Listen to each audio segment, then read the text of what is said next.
안녕하세요. 한숨만 나오는 일을 겪은 30대 후반의 여성입니다. 어린 시절 힘들게 살아온 제가 결혼을 하고도 이렇게 답답하고 짜증나는 일을 겪게 될 줄은 결혼식을 올릴 때는 왜 미처 몰랐는지 모르겠어요. 다른 사람들처럼 알콩달콩 잘 살 거라고 생각했지만 결코 그게 쉽지 않다는 것을 알아버렸죠. 그래도 지금은 그런 후회와 짜증스러운 생활을 청산하고 즐거운 싱글 라이프를 즐기고 있긴 합니다만, 이왕이면 처음부터 결혼에 신중했더라면 내 인생이 조금은 편해졌을까 하는 생각을 하게 되네요. 저는 어릴 때 홀어머니 밑에서 자랐어요. 아버지는 살아계실 거라고 말했지만 연락은 전혀 되고 있지 않은 상황이었어요. 제가 결혼할 때까지도 어머니는 줄곧 혼자서 저를 꿋꿋하게 키워주셨어요. 어머니는 중졸에 할 수 있는 일이 거의 육체노동이었어요. 식당은 기본이었고 건물 청소와 전단지 알바도 하셨어요. 어린 마음에 그런 어머니가 부끄러울 법도 했지만 저는 그런 마음을 가질 수 없었어요. 어머니가 버는 얼마 안 되는 돈의 대부분이 제게 쓰여진다는 걸 알고 있었으니까요. 그래서 저는 어머니를 깊이 존경하고 있었어요. 나를 버리지 않아줘서 고맙고 나를 키워줘서 더 고맙다고요. 저는 어릴 때부터 외동딸로 홀어머니 밑에서 컸기에 결혼은 어머니에게 잘하는 사람과 하고 싶었어요. 제가 시집가면 혼자 남을 어머니가 눈에 밟혀서요. 그렇게 고르고 골라 잡은 게 제 남편이었어요. 참 이상하죠? 결혼 전만 해도 남편은 저희 어머니에게 잘하는 아주 좋은 사윗감이었거든요. 함께 식사도 하러 가고 선물도 드리고, 지금 생각해보면 제 환심을 사고 싶어서 그런 일을 한 것 같은데 그런 모습에 마음을 열고 결혼까지 하게 됐으니 저는 솔직히 이때 남편의 그런 모습에 속은 것이 지금까지도 속이 쓰릴 지경이에요. 결혼 직후에는 남편도 여전히 제 어머니께 잘해줬어요. 신경도 많이, 아니 다른 사위들이 하는 만큼 썼고요. 그런데 시모가 첫 단추를 아주 잘못 끼우더군요. 결혼식을 하고 나서 시모가 제게 그러더라고요. 솔직히 홀어머니 밑에서 컸다고 너 무시하려는 건 아니지만 어디 가서 좋은 소리 들을 만한 일은 아니라는 거 알지? 근데 나는 그런 거 다 이해할 수 있어. 솔직히 친정 빵빵하다고 시댁 무시하는 며느리도 요새 많잖니. 너는 그럴 것 같지 않아서 다행이야. 이 말에 저는 어떤 대답을 해야 할지 몰랐어요. 칭찬처럼 보였지만 절대 칭찬은 아닌, 속에는 비꼬는 말이 있는 것 같은 아주 기분 나쁜 말이었으니까요. 그런데 시모는 웃고 있었어요. 그 이유는 곧 알 수 있었죠. 시모는 모임을 많이 가지고 있었는데 그 모임 친구분들이 또래분들이다 보니 그런 이야기를 자주 듣더라고요. 제 결혼식 얼마 전에 들은 이야기가 며느리가 빵빵한 집안이라 뭐 하나 시키지도 못하겠고 문제 있으면 사돈댁들이 연락와서 하도 난리를 쳐서 며느리가 아니라 상전 모시고 사는 것 같다는 이야기였거든요. 그런 이야기를 듣고 났으니 저같이 한부모 밑에서 자란 며느리가 덜 깐깐하고 신경 쓰이지 않을 것 같아 좋다는 말을 하고 싶었던 것 같았죠. 듣는 저는 기분이 별로 좋지 않았지만 시모는 별로 깊게 생각하지 않더군요. 저도 깊게 생각하지 않기로 했어요. 그런데 뒤로 갈수록 시모의 그 생각은 다른 모임 사람들과의 대화에서 바뀌어가는 것 같더라고요. 남편과 결혼 후 처음으로 맞이했던 친정어머니의 생일날 시모가 제게 했던 말이 뭔지 아세요? 이래서 근본 없는 것들 드리면 안 돼. 이거 봐라. 네 남편이 이렇게 힘든데 도와주지는 못할 망정 없는 친정에 이거 해주랴 저거 해주랴 돈만 축내고 있잖아. 어휴 속상해. 내가 이런 것도 며느리라고 드려서는. 친정엄마 생일에 용돈 50만원 드리고 폰 바꿔드렸다고 제가 들은 소리였어요. 더 열받는 건 제가 드린 용돈도 폰 바꾼 돈도 다 제가 벌어서 드린 거라는 점이었어요. 남편 돈 하나도 쓴 적도 없고 남편 놈은 하나도 해주지 않았는데 제가 그런 말을 듣고 있으려니 정말 화가 났어요. 그래도 참았어요. 친정 어머니에게 이런 모습 보여주고 싶지 않았거든요. 잘 사는 모습만 보여주고 싶었던지라 그런 말을 들으면서도 친정엄마 생각에 꾹 참았어요. 남편은 시모의 행동을 보고도 제 편도 시모 편도 들지 않았어요. 시모 편을 들지 않은 게 다행이라고 생각했어요. 제 편을 들어준다면 시모가 또 열받아서 무슨 소리 할 줄 모르니 그냥 이대로 넘어가면 다행이라는 안일한 생각을 했네요. 시모의 그런 말들이 남편에게 분명히 영향을 미쳤다는 걸 첫 아이 8개월이 되었을 때 알게 됐거든요. 애가 아직 어리지만 육아휴직 급여로는 생활이 되지가 않아서 결국은 아이 6개월부터 친정에 애를 맡기고 일을 시작했어요. 애 안 맡기고 용돈 드리고 싶었지만 남편에게 눈치가 보여 60만 원 드리고 애까지 맡겼죠. 그리고 그날은 남편이 회식 때문에 늦게 들어온 날이었어요. 저는 일하고 와서 애까지 봐야 해서 피곤한 상태로 소파에서 쪽잠을 자고 있었죠. 그런데 큰 소리에 잠에서 깼어요.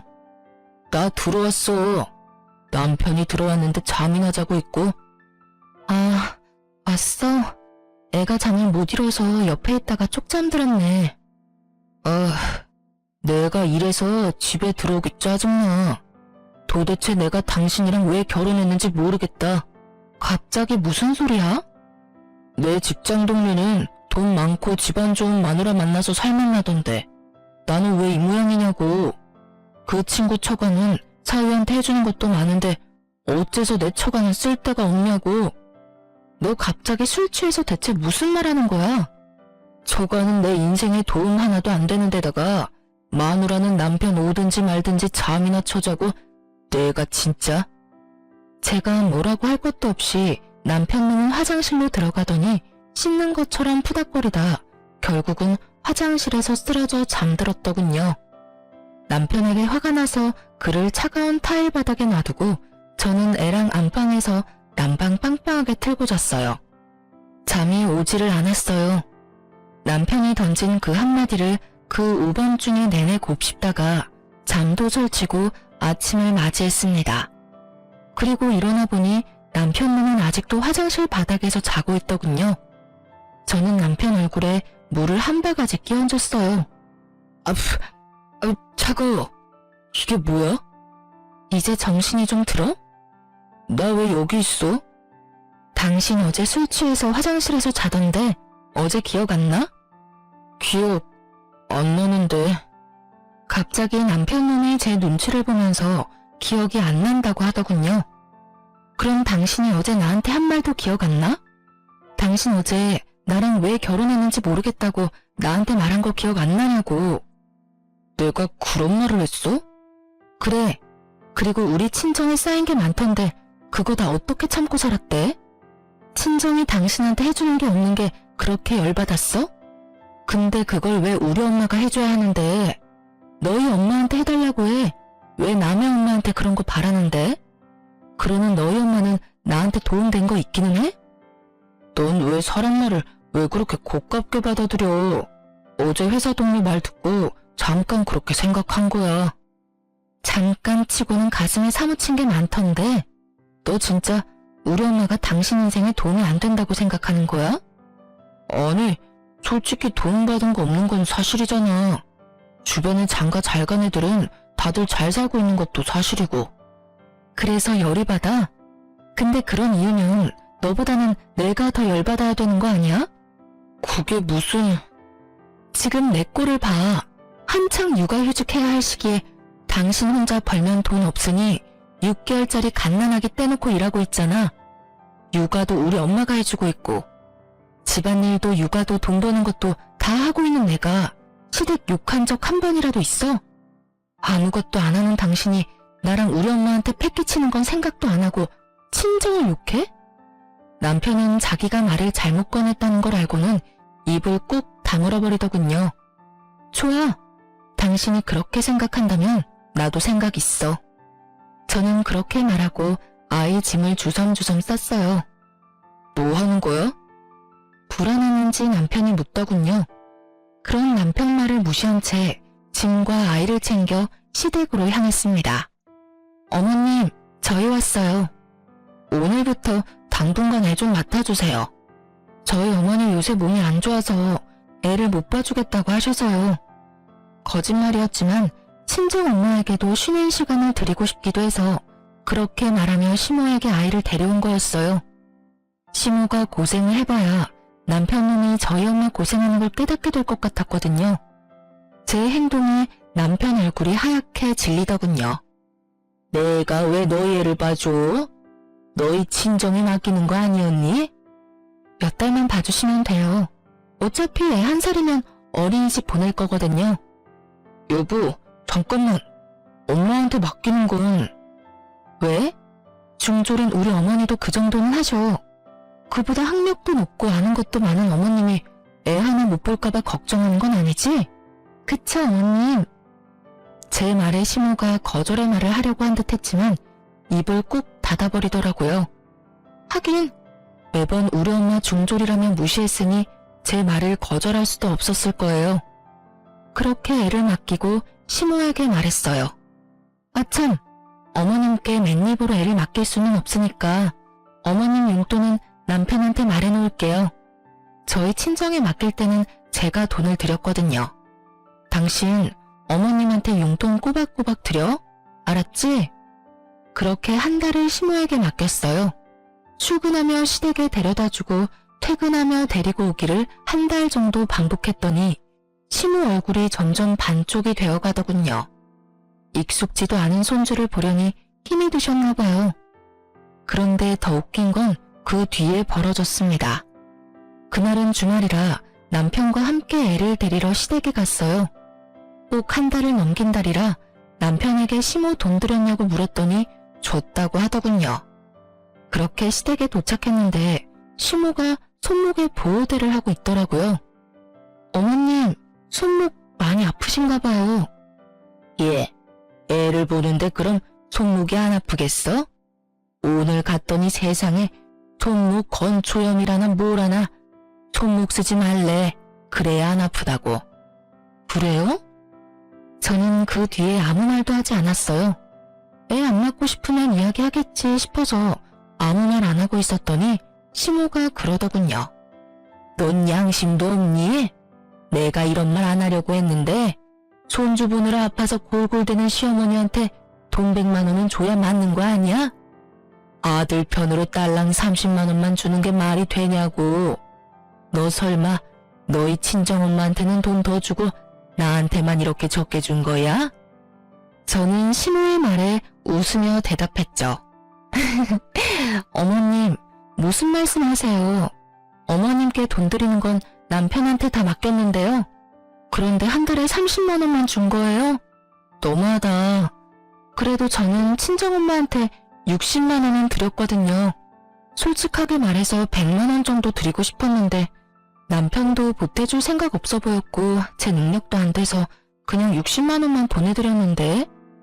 제 말을 듣던 시모 얼굴이 완전 귀신처럼 구겨지더니 남편을 향해 막말을 퍼붓더라고요. 야, 너는 엄마가 이렇게 고생하는데 꼴랑 30만 원으로 퉁치려고 했어? 네 장모도 그 배는 봤는데 네가 이러고도 내 자식이냐? 응? 엄마는 손주 봐주면서 무슨 돈을 그만큼 바래요. 솔직히 우리 집 주머니 사정 다 알면서 맨날 돈돈거리고. 그냥 좀 봐주면 안 돼요? 어차피 할 일도 없이 맨날 모임만 다니잖아. 뭐? 할 일 없이 모임만 다녀? 야, 너 그게 엄마한테 할 말이야? 너희 집 일은 너희끼리 해결해야지 왜 여기 와서 난리야? 엄마가 무슨 식모야? 베이비시터야? 왜 내가 너희 집 애를 봐줘? 결국 시모에게 탈탈 털린 남편을 두고 제가 수습했어요. 어머님, 많이 안 좋으시면 그냥 다시 데려가서 친정에 맡길게요. 남편이 30만 원도 주기 싫은 모양이네요. 제가 봐도 30만 원은 좀 너무한 것 같은데 100만 원까지는 드릴 수도 없어서요. 다음 달부터는 저희 어머니한테 맡길 테니까 편하게 일 보세요. 그렇게 말하고 돌아오는 차 안에서 남편이 제게 말하더군요. 다음 달부터는 장모님한테 맡기는 거 맞지? 어머님이 애 안 봐주신다니 어쩔 수 없잖아. 그럼 내가 또 육아휴직이라도 쓸까? 그건 안 되지. 이제 잘 알겠지? 애 봐주는 거 당연한 거 아니야. 어머님이 한 달 만에 나가 떨어진 거 우리 엄마는 군소리도 없이 해줬어. 당신한테 도움이 되는 게 직업적인 거라면 우리 엄마도 당신 엄마도 도움 안 되는 건 당연한 거고. 그러니까 앞으로 우리 엄마에 대해 그딴 헛소리하면 정말로 가만 안 둘 거야. 알았어? 그래, 미안해.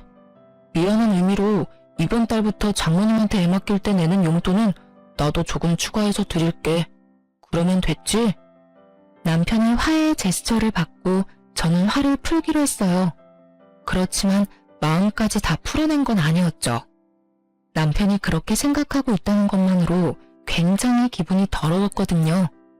속마음을 이런 식으로 알게 되니 남편이 다르게 보일 수밖에 없더라고요. 그렇게 그 일은 마무리가 됐어요. 그 일 뒤로 저는 어머니에게 더 마음을 쓰며 자주 만났어요.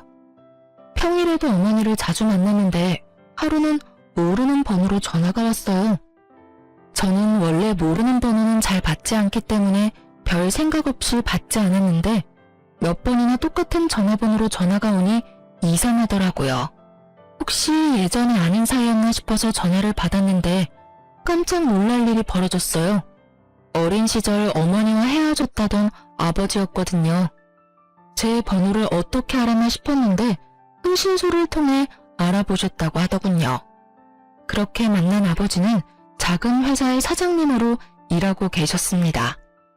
아버지는 홀로 힘들게 살아오신 어머니를 애틋하게 생각하시며 어떤 형태로든 도움을 주고 싶어 하셨어요.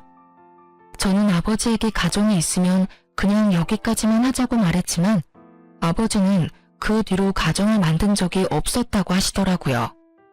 그 이야기를 듣는데 어찌나 마음이 아픈지 아버지는 매달 제게 80만 원씩 보내주며 어머니에게 드리라고 하더군요.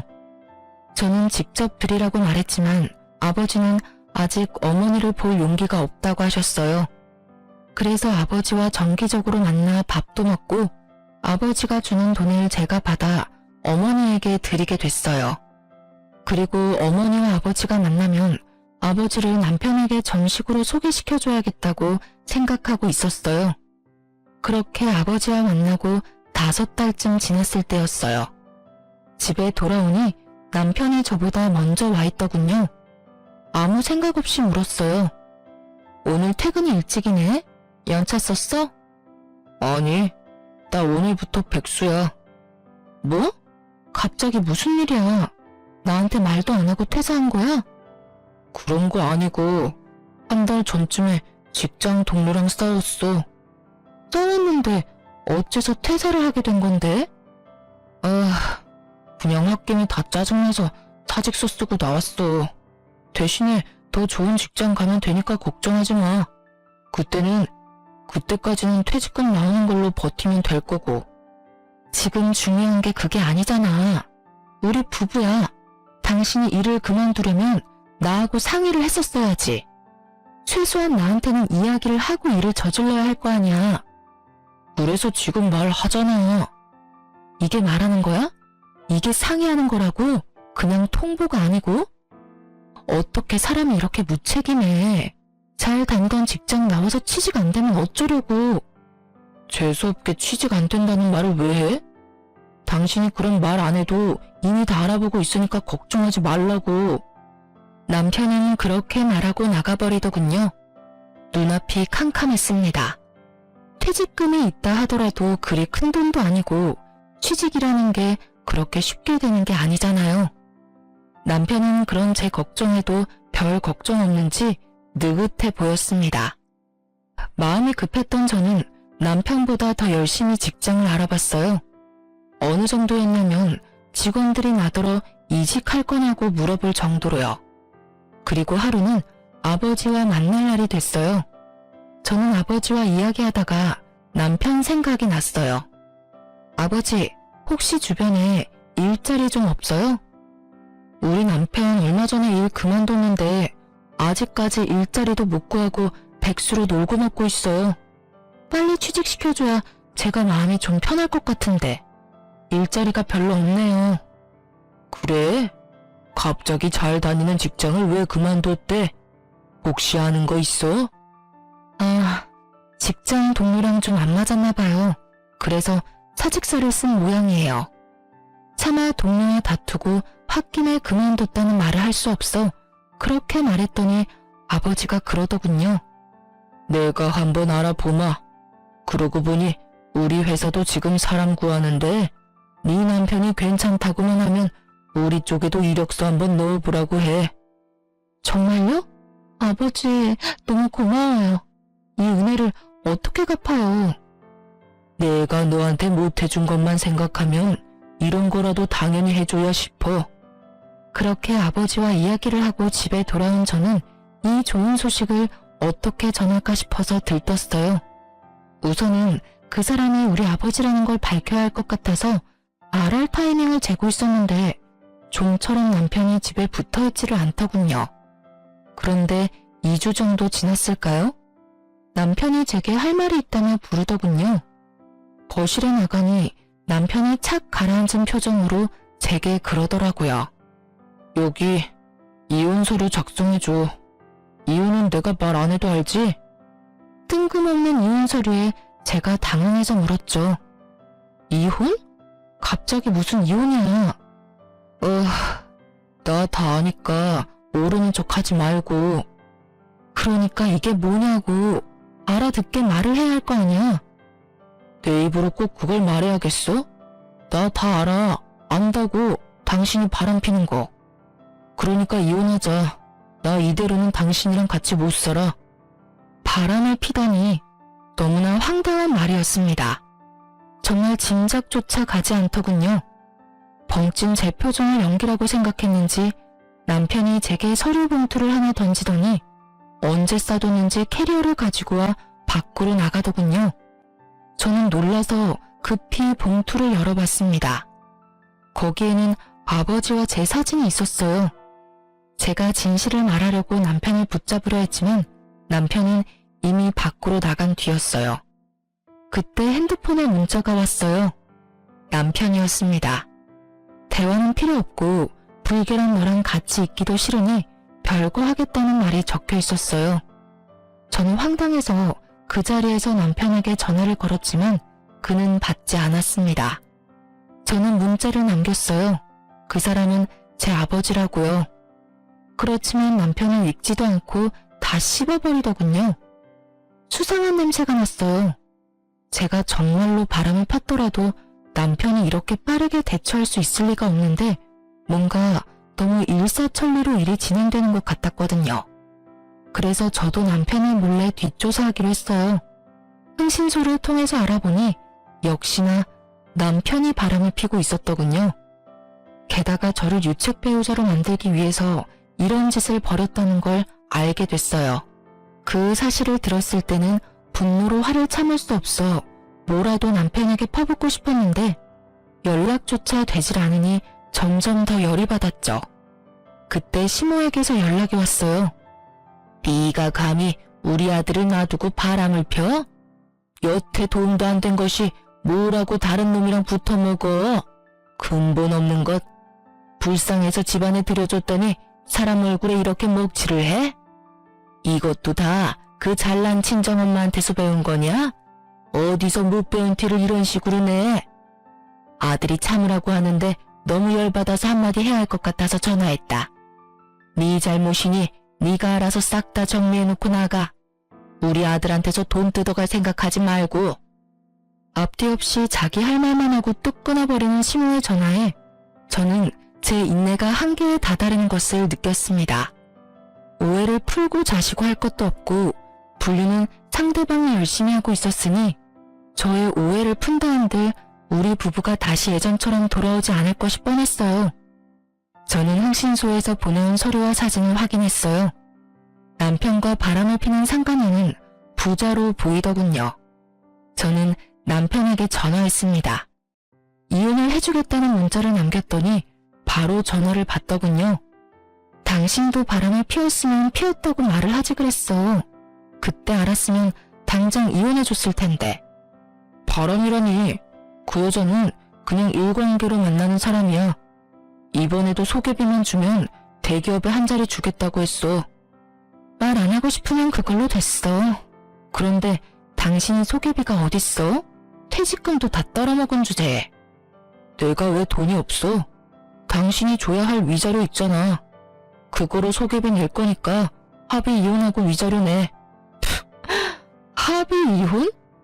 내가 그렇게 쉽게 이혼해줄 줄 알았어? 내가 왜? 너한테 뒤통수 맞고 얼얼함이 가시지도 않았는데. 내가 한 대 맞았으니 당신도 한 대 맞아야 공평하잖아. 그렇지? 그래서 어쩔 건데. 발악 좀 그만해. 당신이 바람핀 건 사실이야. 없었던 일로 되는 거 아니고 증거 다 나한테 있으니까 발뺌할 생각하지 마. 꼭 이렇게 먼 길 돌아가야겠냐? 적당히 인정하고 돈이나 내놓고 헤어져.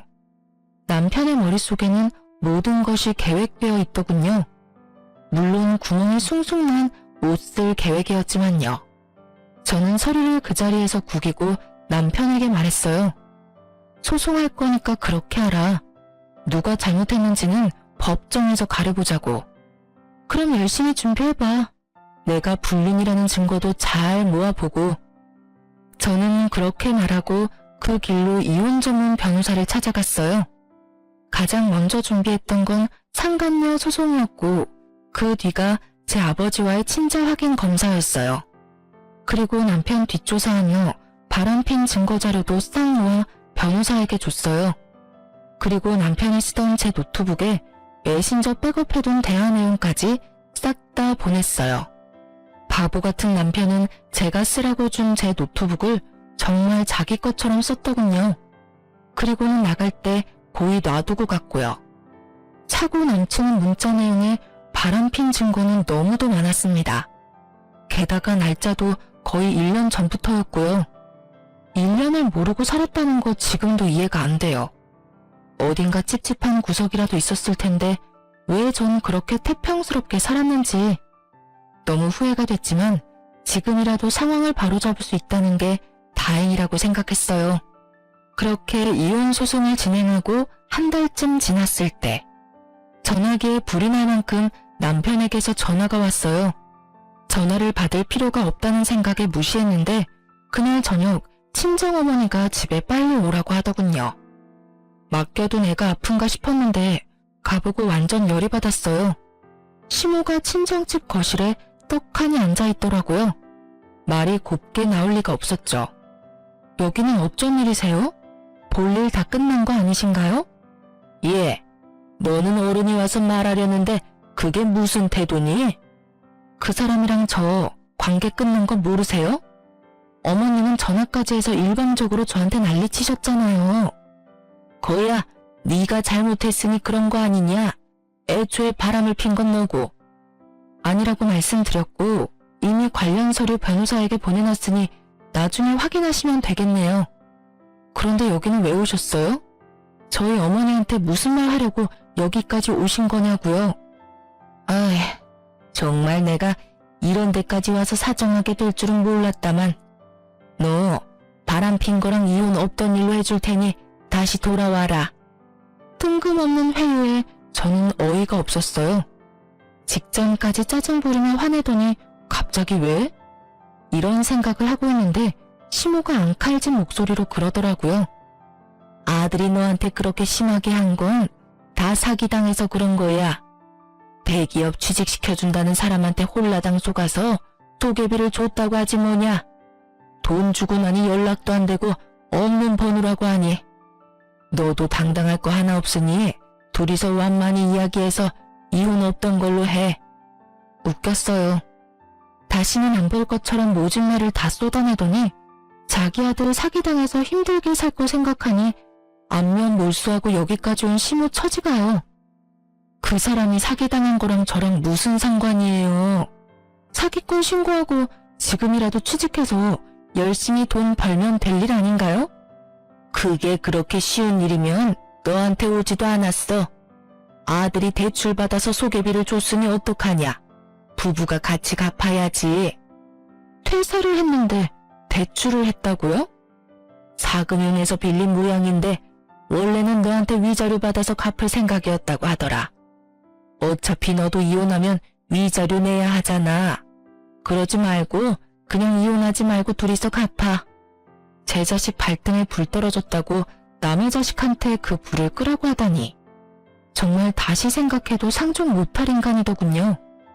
한마디 하려는데 저희 엄마가 옆에서 시모에게 말하더라고요. 뭘 둘이서 갚아요. 사고 친 놈이 갚아야지.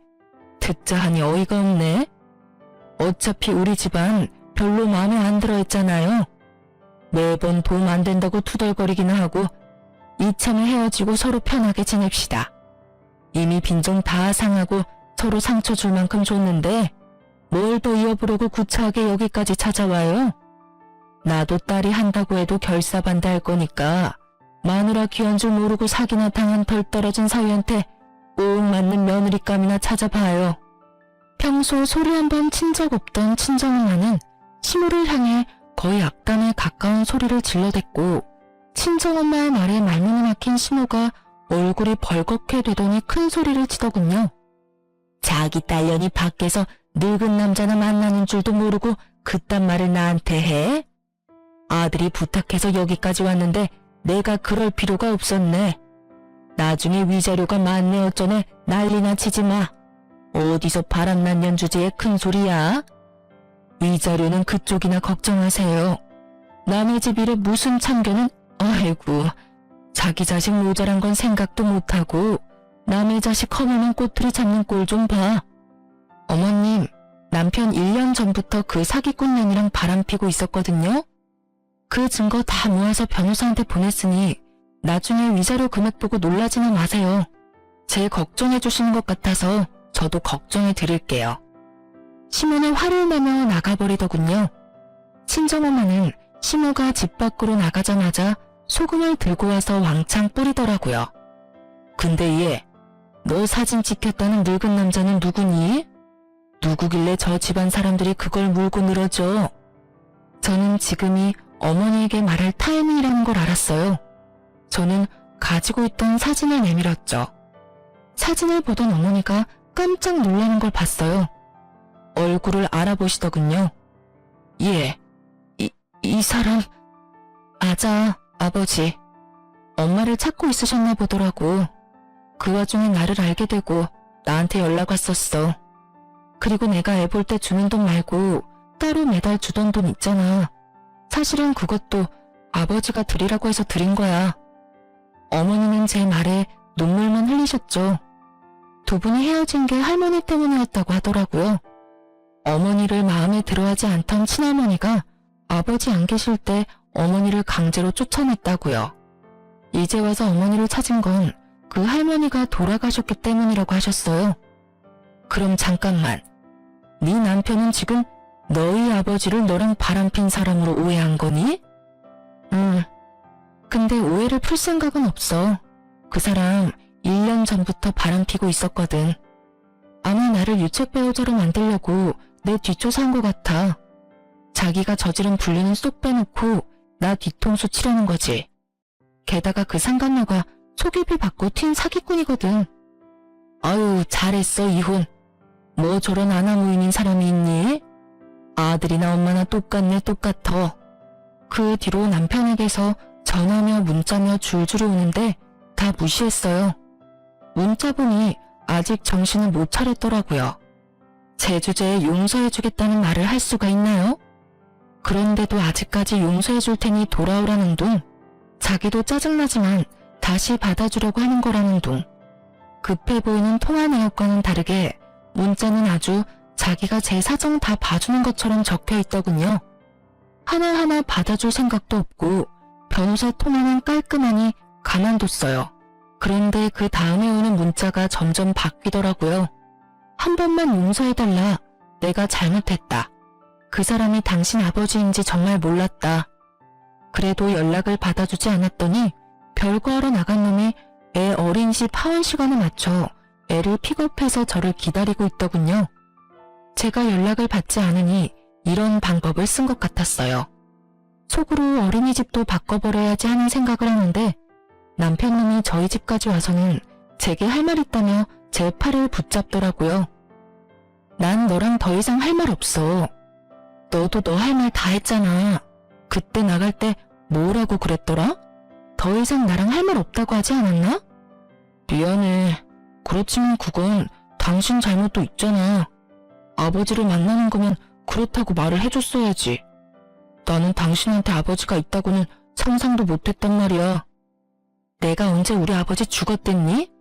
그렇게 나이가 있으면 한 번쯤은 의심을 해봐야지. 하긴 너 그런 거 중요하지 않잖아. 내가 바람을 핀 게 좋았을 거 아냐. 너 1년 동안 바람 핀 걸 숨기고 나 유책 배우자 만들기엔. 솔직히 너무 놀랐네.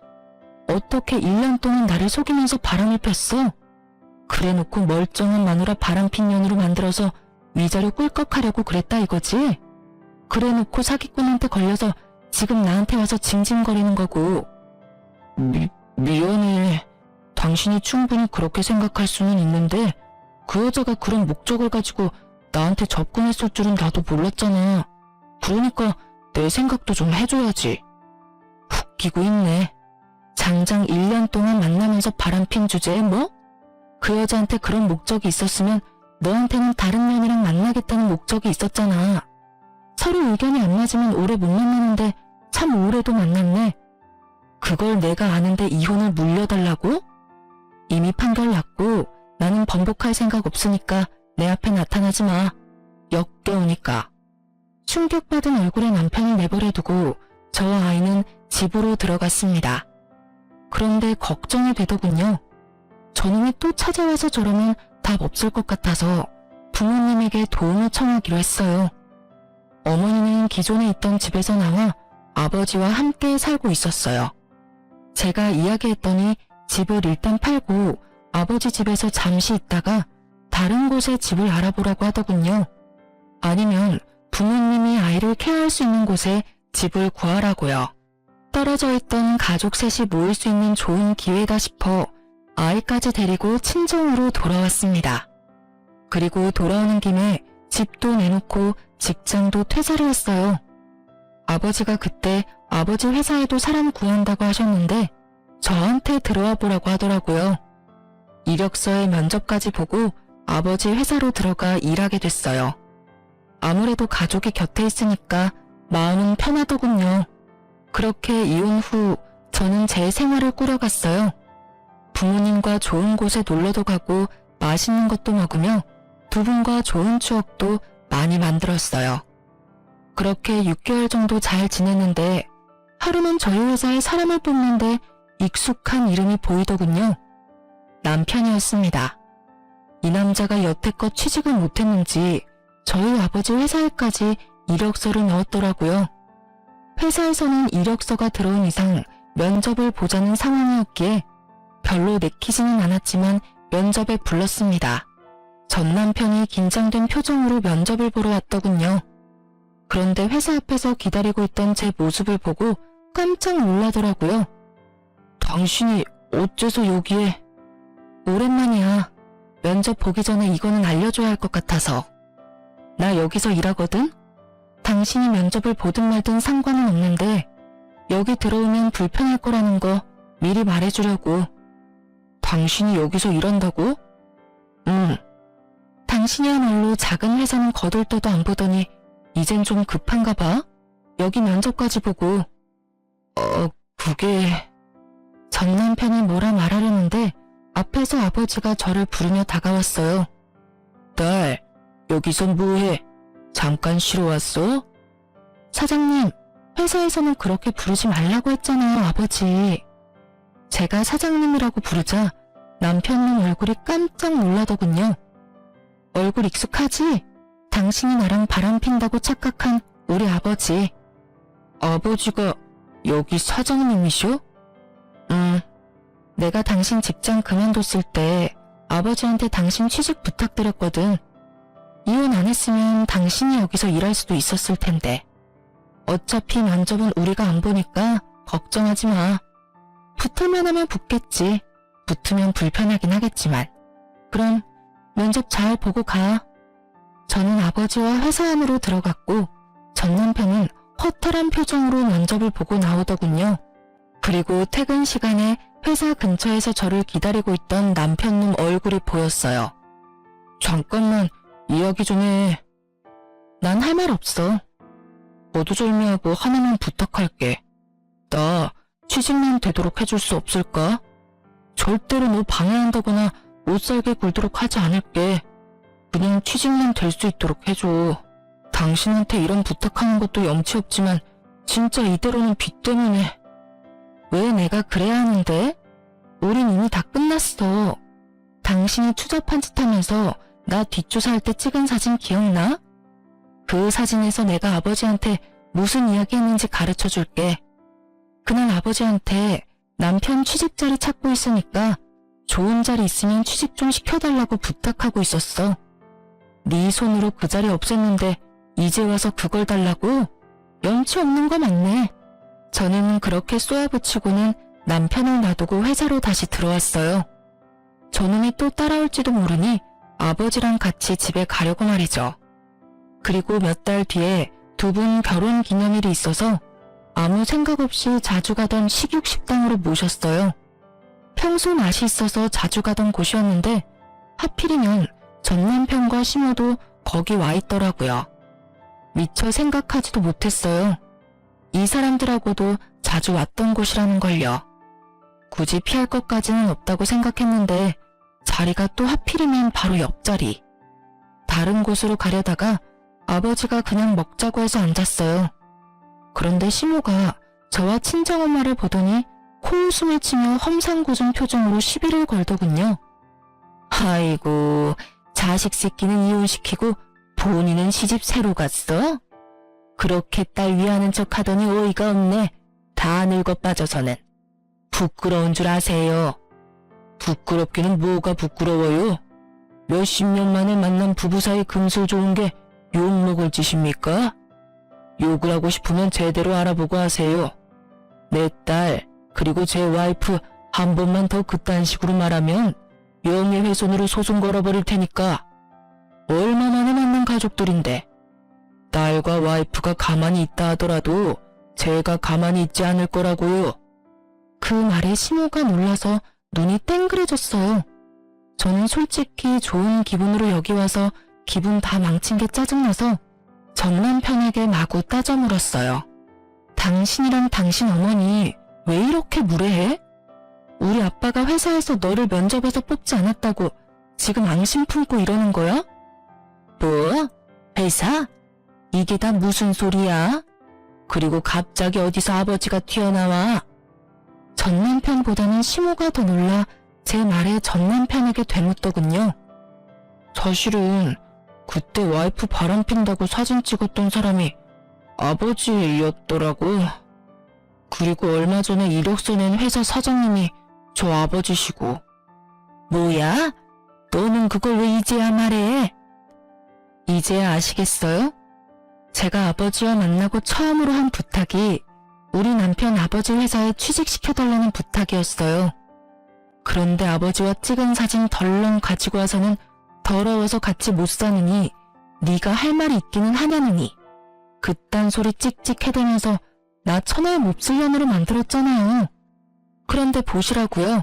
바람은 누가 폈는데? 이 사람이 처음부터 그런 꽃뱀한테 넘어가지만 않았으면 우리 아버지 회사 이어받을 사람은 이 사람이었을지도 모르죠. 매번 친정이 도움 하나 안 된다며 둘이서 쌍으로 저희 친정 욕했죠. 그런데 보세요.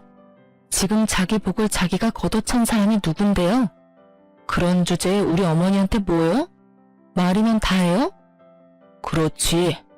내가 우리 딸이 오랜만에 만나 애틋한 것도 있고 사위 될 사람이 힘들다기에 딸 부탁은 뭐든지 들어주려고 했는데 말이지. 이혼 잘했어. 이렇게 귀얇고 여자 좋아해서 집안 말아먹는 인간하고는 상종을 안 하는 게 상책이야. 이런 사람을 회사에 들였다가 회사 말아먹었으면 어쩔 뻔했냐? 지금 하는 것만 봐도 봐라. 자기 무덤 자기가 파놓은 놈에 교양 없이 다른 사람 집안 사정을 약점 삼아서 천박한 말이나 해대는 어머니에 이런 집안이랑 사돈이라 그러면 어디 가서 욕 얻어먹어. 잘했어. 어디서 남의 마누라한테 늙어 빠져서 시집을 갔다는 말을 해. 그쪽이야말로 늙어 빠져서는 직장도 못 구하고 빌빌대는 자식 뒷바라지나 하며 사는 주제에. 아버지의 차가운 말에 심호와 전 남편은 꿀먹은 벙어리가 돼서는 식사도 안 하고 자리를 뜨더군요. 그러게 있을 때 잘할 것이지 왜 이제와 후회를 해요? 거기다 심호는 반성이라고는 모른 채 다른 사람을 조롱하기까지 하고, 마지막에 아버지가 화내주셔서 속 시원하게 확실히 악연을 끊어버렸네요. 앞으로는 우연이라도 만나지 않도록 조심 또 조심할 생각이에요. 만나면 이렇게 쓸데없이 기력이 소모되니 안 보는 게 서로를 위해 좋은 일이죠. 그래도 자기들이 얼마나 멍청한 짓을 했는지 알려줄 수 있어서 그 식사 자리는 참 속 시원한 자리였긴 했어요. 솔직히 친정 고마운 줄 모르고 불평 불만 쏟아낼 때 이혼을 생각했어야 했는데, 그땐 아이를 키우느라 남편이 바람 피우고 있을 줄은 꿈에도 몰랐죠. 지나고 보면 아이에는 관심도 없었고 오로지 친정 재산에 목숨 매는 놈이었다는 걸 못 알아봤던 제가 한심하네요. 아버지가 잘 풀렸으니 더 이상 후회는 하지 말라고 하시는데요. 다 저를 걱정해서 해주는 말씀이겠죠. 이혼하고 힘든 건 항상 더 빨리 이혼하지 못했음에 대한 후회인 것 같아요. 이제라도 늦게 만난 우리 아버지와 더 소중한 시간 보내려고 매일같이 다짐하고 있답니다. 글 쓰다 보니 길어지네요. 지금까지 긴 사연 읽어주셔서 감사합니다. 오늘도 좋은 하루 되세요.